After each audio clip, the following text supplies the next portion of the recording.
Imagine waking up one morning to find that your largest trading partner, a country that shares nearly 9,000 kilometers of border with you, a country whose economies are so deeply fused they breathe the same financial air, has just decided to treat your steel and aluminum like a national security threat. Not a competitor, not a rival, a threat. That is exactly what happened when Donald Trump, back in the White House and operating with the confidence of a man who believes economic pain is a negotiating tool, signed off on 25% tariffs on Canadian steel and aluminum. Not a warning, not a preliminary measure. A full, hammer-down, no-exceptions tariff that landed on one of the most integrated industrial relationships in human history. And Canada, a country that has spent decades being diplomatically restrained, economically pragmatic, and politically careful around its giant southern neighbor, did something that genuinely surprised the world. It did not blink. It did not call for emergency talks. It did not send a quiet diplomatic cable asking for a grace period. Canada hit back. Hard. $29.8 billion in counter tariffs, carefully targeted, surgically designed, and announced with the kind of cold precision that told Washington this was not a bluff. This is where everything changes. To understand why this moment is so significant, you have to go back to the texture of the Canada-United States trade relationship, because most people have no idea how deeply entangled these two economies actually are.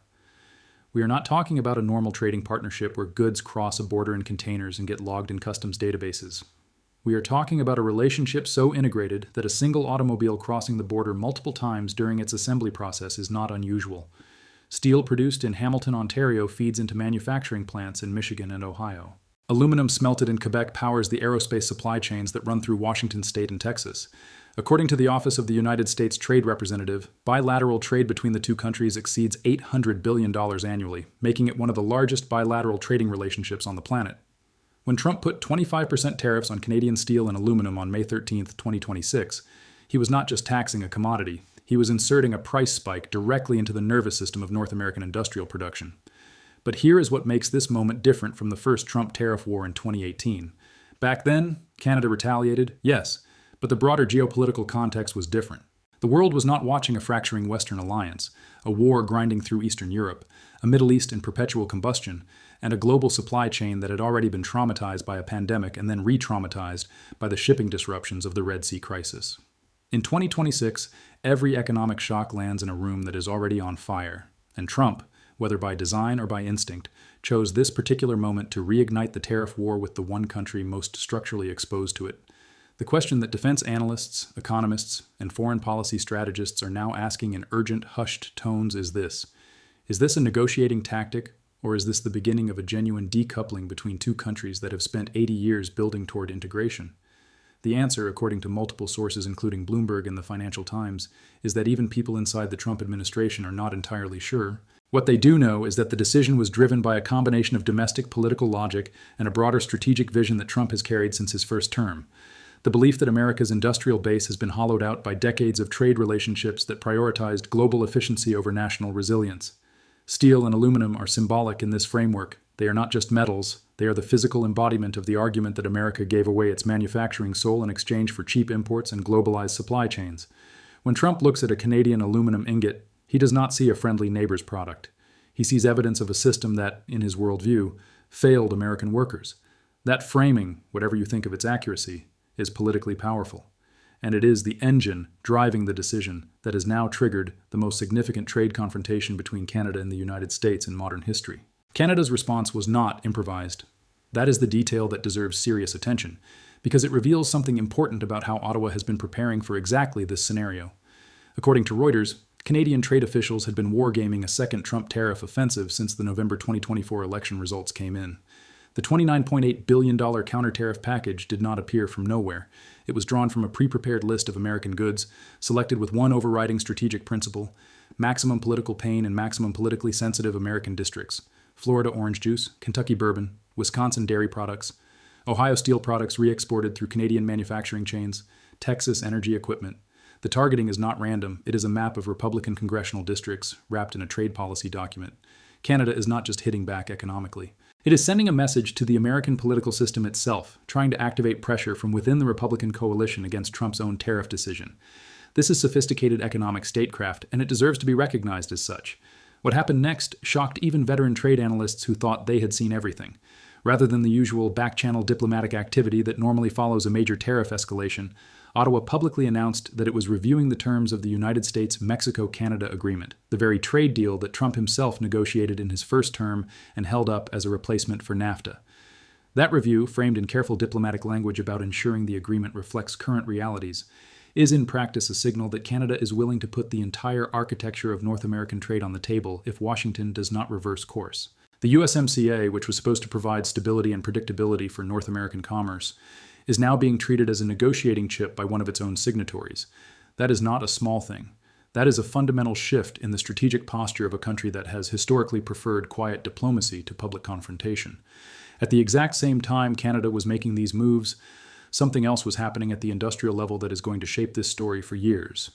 Canadian steel producers, led by companies like Stelco and Algoma Steel, began emergency consultations with European and Asian buyers.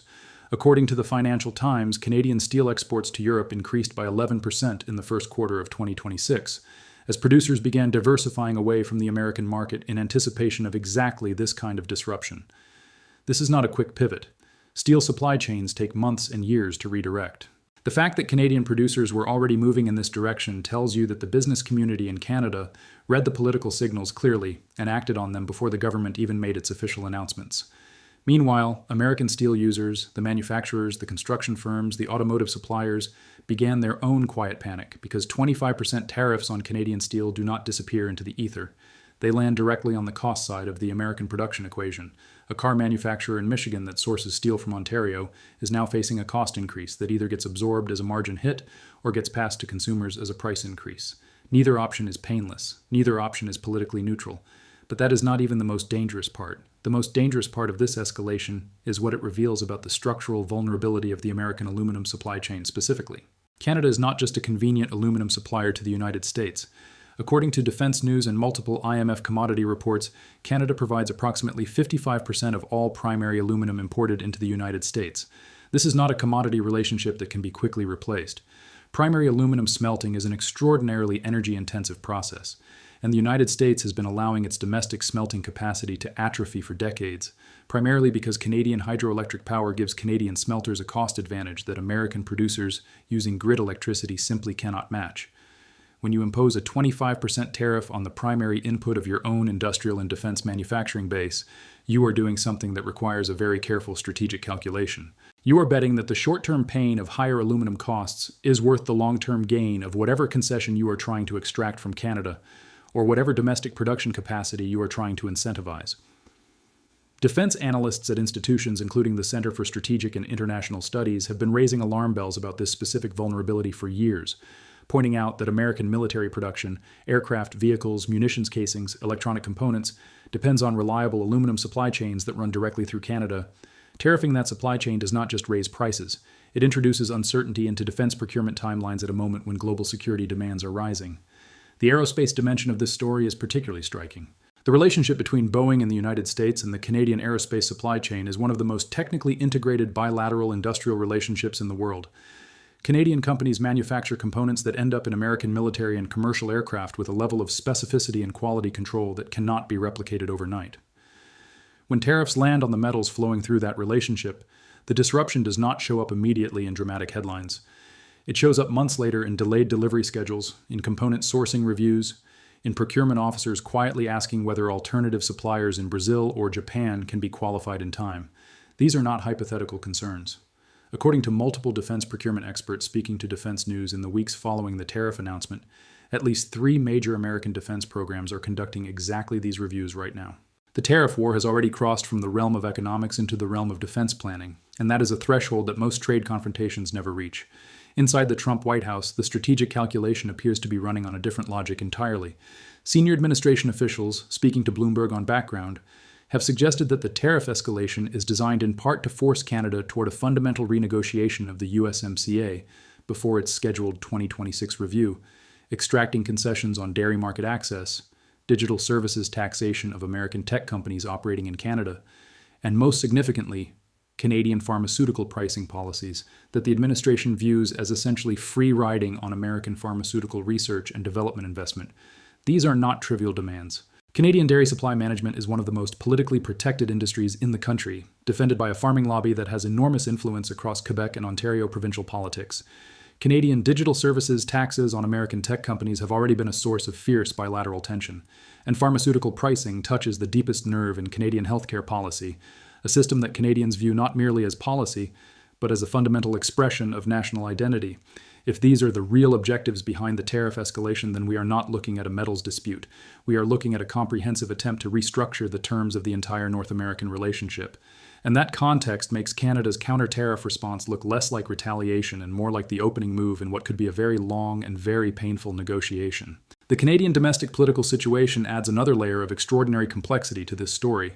Prime Minister Mark Carney, the former Bank of England and Bank of Canada governor who came to power riding a wave of anti-Trump nationalism in the Canadian federal election earlier in 2026, is in many ways the perfect figure for this particular confrontation. His background as a central banker and Goldman Sachs executive gives him a credibility on economic matters that his predecessor Justin Trudeau never quite managed to project. Carney does not sound panicked when he talks about tariffs. He sounds calm, precise, and genuinely dangerous to argue with on the economic merits. His public statements following the tariff announcement struck a tone that Ottawa has rarely used toward Washington in living memory, one of clear-eyed defiance wrapped in the language of economic analysis. According to the Associated Press, Carney told a press conference in Ottawa that Canada would not sacrifice its workers, its industries, or its sovereignty in exchange for access to an American market that had chosen to treat a friend like an adversary. That line landed hard in Canadian media and even harder in American political circles, where it was read as a signal that Carney is not looking for a quick off-ramp from this confrontation. He is managing it as a long-term strategic reality. The IMF's position on all of this is worth examining because the fund has become an increasingly important voice in trade confrontations of this scale. IMF estimates from their April 2026 World Economic Outlook suggested that a sustained tariff escalation between the United States and Canada could reduce bilateral trade flows by between 12 and 18% over a 2-year period, with asymmetric effects. Canada would experience a sharper short-term hit to GDP growth, estimated at roughly 1.2 percentage points. But the United States would face more persistent inflation pressure, particularly in manufactured goods sectors, potentially adding between 0.4 and 0.7 percentage points to core inflation over the same period. In a political environment where American consumer sentiment about inflation remains deeply scarred from the 2021 through 2023 inflation surge, that is not a number the Trump administration can afford to ignore forever. The tariffs may feel like a display of strength in the short term. But the IMF math suggests they carry a domestic political cost that accumulates quietly and then surfaces loudly at the wrong moment. Global markets reacted with the kind of nervous volatility that has become their default response to any escalation in the Trump-era trade landscape. The Canadian dollar fell against the American dollar in the immediate aftermath of the tariff announcement before partially recovering as the counter-tariff package was seen as a signal of Canadian resolve rather than weakness. Toronto Stock Exchange financials and industrials took early hits before stabilizing, but the more significant market signal came from aluminum futures on the London Metal Exchange, which spiked by more than 7% in the 2 trading sessions following the announcement, as traders priced in the supply disruption risk of 25% tariffs on the largest single source of American aluminum imports. That spike does not stay in the futures market. It moves through the supply chain into actual production costs, and those production costs move into prices. The inflation feedback loop that the Federal Reserve has spent years trying to extinguish is being handed a fresh supply of fuel by a trade policy decision that its architects describe as a national security measure. What is happening in the background of all of this, largely unreported in the immediate tariff coverage, is a quiet but accelerating realignment of Canadian trade strategy toward non-American partners. The European Union, which has its own complicated trade relationship with Trump's America, has been in discreet conversations with Ottawa about deepening the Comprehensive Economic and Trade Agreement, CETA, which has been in effect since 2017 but has significant untapped potential in services and investment flows. Japan, which has watched the American tariff offensive with acute anxiety given its own exposure to Trump trade policy, has signaled interest in a more ambitious bilateral economic partnership with Canada. And China, ever alert to opportunities created by American strategic overreach, has been making careful overtures to Canadian commodity producers, not just in metals, but in critical minerals, agricultural products, and energy. According to Foreign Policy, Chinese state-linked entities have significantly increased their engagement with Canadian critical mineral projects in the first half of 2026, specifically citing trade policy uncertainty with the United States as a reason Canadian producers are more receptive to alternative buyers than they were 2 years ago. If Washington's strategic objective with these tariffs was to draw Canada closer into an American industrial orbit, the actual effect on the ground is running in precisely the opposite direction. The critical minerals dimension of this story deserves its own moment of focus, because it connects the tariff war to something much larger than steel and aluminum pricing.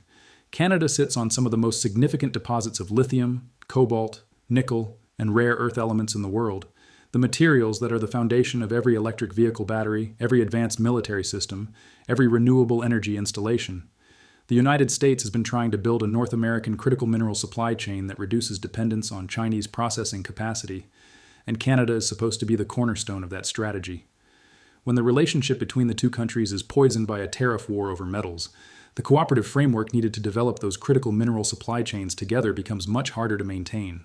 Canadian provincial governments, particularly in Ontario and British Columbia, have already begun signaling to Ottawa that they are not interested in developing critical mineral projects under frameworks that leave them exposed to American trade policy volatility. The message from the provincial level to the federal level is essentially, if Washington can tariff our steel, they can tariff our lithium. And if they can tariff our lithium, we need to make sure we have other buyers lined up before we commit to American-oriented supply chain investments. This is not anti-American sentiment. This is basic business risk management. But the effect, played out across the mining and processing sectors of a country that sits on extraordinary resource wealth, is a slow drift away from the American-centric trade architecture that has been the foundation of North American economic integration for a generation. The political fallout inside the United States is also beginning to take shape in ways that complicate the administration's calculus. Republican senators from states with significant steel and aluminum-using industries, Michigan, Ohio, Georgia, Tennessee, have been receiving pressure from manufacturers and automotive companies that are acutely aware of the cost implications of 25% tariffs on Canadian metals. Senator from a major auto-producing state speaking to Reuters without attribution described the tariff decision as a self-inflicted wound on industries that are already struggling with the transition to electric vehicles and the capital investment demands that transition requires. The political logic of tariffs as a tool of domestic manufacturing revival runs directly into the practical reality that American manufacturing is deeply dependent on Canadian inputs, and taxing those inputs raises costs for the very factories the tariffs are supposedly designed to protect. This contradiction is not new. It appeared in 2018 as well. But in 2026, the stakes are higher because the manufacturing base is more stressed, the labor market is tighter, and the margin for error in industrial cost structures is thinner. There is a human dimension to this story that often gets lost in the economic abstraction. In steel towns along the Ontario-Michigan border, in aluminum communities in Quebec's Saguenay region, in manufacturing corridors that stretch from Windsor to Detroit across a border that has for decades been more of a production zone than a national divide, real workers are sitting with real uncertainty. Canadian steelworkers who built careers around the assumption of deep integration with the American market are now watching their employers recalculate supply chain relationships in real time. American auto workers in plants that source Canadian steel are watching procurement managers run the numbers on whether the plant economics still work with a 25% input cost increase. The tariff war is not an abstract policy debate in these communities. It is a conversation happening at kitchen tables about whether the plant runs full shifts next quarter, whether the contract gets renewed, whether the town loses another 200 jobs in the next round of restructuring. This is the human architecture that trade policy disrupts, and it does so on both sides of the border, because the integration was so deep that the disruption does not respect nationality. The military and defense alliance dimension of this confrontation is being watched with particular concern by NATO partners. Canada is a founding member of NATO, a member of the Five Eyes Intelligence Sharing Network, a partner in NORAD, the Joint North American Aerospace Defense Command that protects both countries from exactly the kinds of aerial and missile threats that have become more urgent in the current security environment. The idea that the United States and Canada are engaged in an escalating economic war at the same moment that NATO faces its most serious credibility test since the Cold War is not lost on European allies. According to Al Jazeera's diplomatic reporting, several European NATO members have privately expressed alarm that the tariff confrontation between Washington and Ottawa is consuming political bandwidth and diplomatic capital that should be focused on alliance cohesion and the ongoing deterrence challenges in Eastern Europe and the Indo-Pacific. The concern is not that Canada and the United States will stop cooperating on security. The NORAD relationship runs too deep for a tariff war to unravel it in the short term, but trust, once eroded in one domain, tends to seep into others. And the image of America treating its closest security partner as an economic adversary does not reinforce the alliance solidarity that Washington is simultaneously asking its European and Asian partners to demonstrate. The energy sector adds yet another dimension of vulnerability and leverage to this confrontation. Canada is the largest single source of crude oil imports to the United States, supplying roughly 4 million barrels per day through pipelines that feed American refineries, particularly the heavy oil refinery complex in the Gulf Coast region, which was specifically built to process the kind of heavy crude that comes out of the Alberta oil sands. Trump's tariffs did not specifically target Canadian energy in this latest round, and that is a deliberate omission. American refiners have enough political muscle in Washington to have kept energy off the tariff target list, but Canada has not failed to notice that energy is its ultimate leverage card. The Carney government has been explicit in its internal deliberations, according to reporting from the Globe and Mail cited by Al Jazeera, that energy export restrictions or tariff equivalents on Canadian crude flowing to the United States remain a policy option that has not been taken off the table. The mere existence of that option changes the negotiating dynamics considerably. Canadian crude is not easily replaced. The American refinery infrastructure that processes it cannot switch to lighter crudes without significant capital investment. If Ottawa ever chose to activate the energy lever through pipeline operational decisions, export license requirements, or tariff escalation, the downstream effects on American energy markets would be significant enough to register immediately in gasoline prices. That is political pain of a very specific and very visceral kind, and everyone in Washington knows it. The global context keeps deepening the stakes. The world that is watching this confrontation is not the world of 2018, when the first round of Trump tariffs played out against a backdrop of relative geopolitical stability and strong global growth. In May of 2026, global trade is already under stress from multiple directions simultaneously. The war in Ukraine continues to suppress European economic confidence and maintain energy market volatility. Tensions in the South China Sea have kept maritime insurance premiums elevated and supply chain diversification strategies in permanent emergency mode. The Red Sea shipping disruption, while somewhat reduced from its 2024 peak, continues to add cost and uncertainty to global freight, and the American economy itself, while resilient by many measures, is navigating a complex post-tariff shock adjustment in which inflation expectations are volatile and consumer confidence data sends mixed signals from month to month. Into this already strained global system, the Canada-United States tariff escalation lands like a stone thrown into water that is already rippling from a dozen other disturbances. The waves interact, amplify, and create patterns that no single policymaker intended and no single model fully predicted. What the Carney government understands, and what makes its response so strategically sophisticated, is that this confrontation is ultimately about who blinks first in a situation where neither side can afford to be seen blinking. Trump needs the tariff to look like strength for his domestic political audience.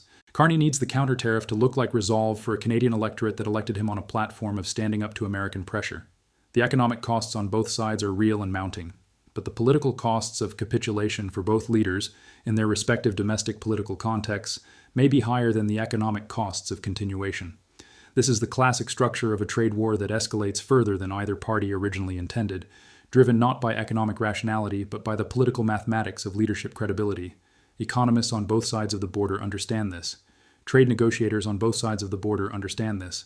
But understanding the trap and escaping it are entirely different challenges, especially when the structural incentives of democratic politics keep pushing both leaders toward escalation rather than resolution.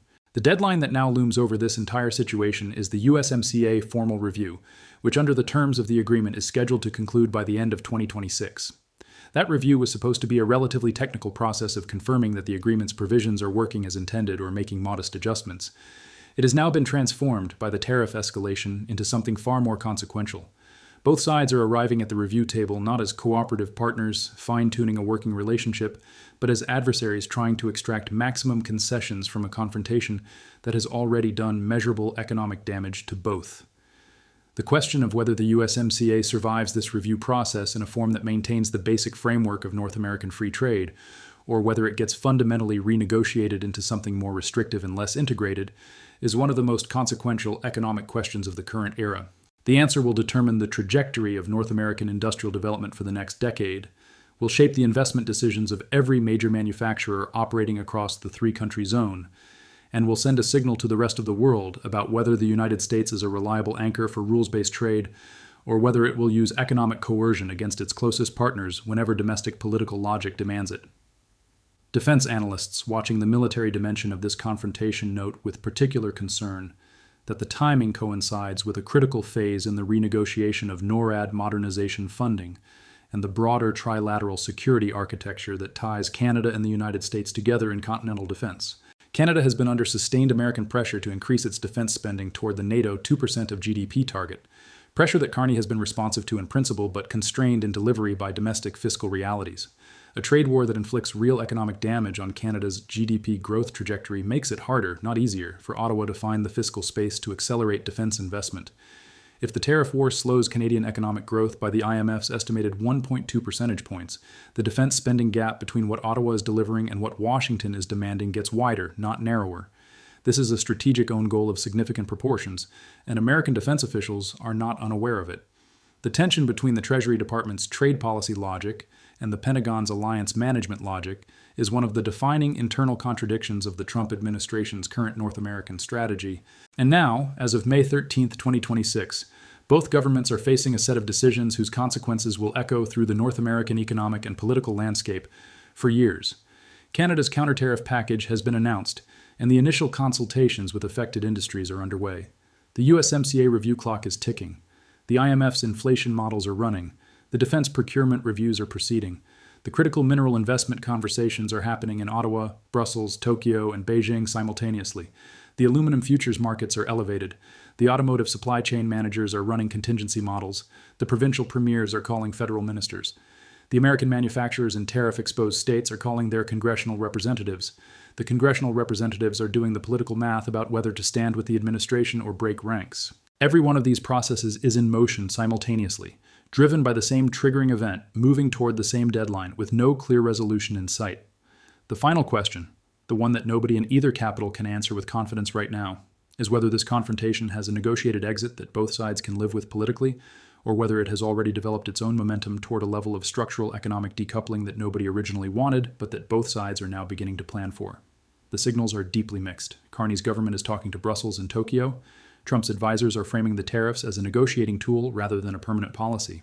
But the distance between those two positions, and the political incentives pushing both sides away from compromise rather than toward it, leave the outcome genuinely uncertain. What is certain is that North America is at an inflection point.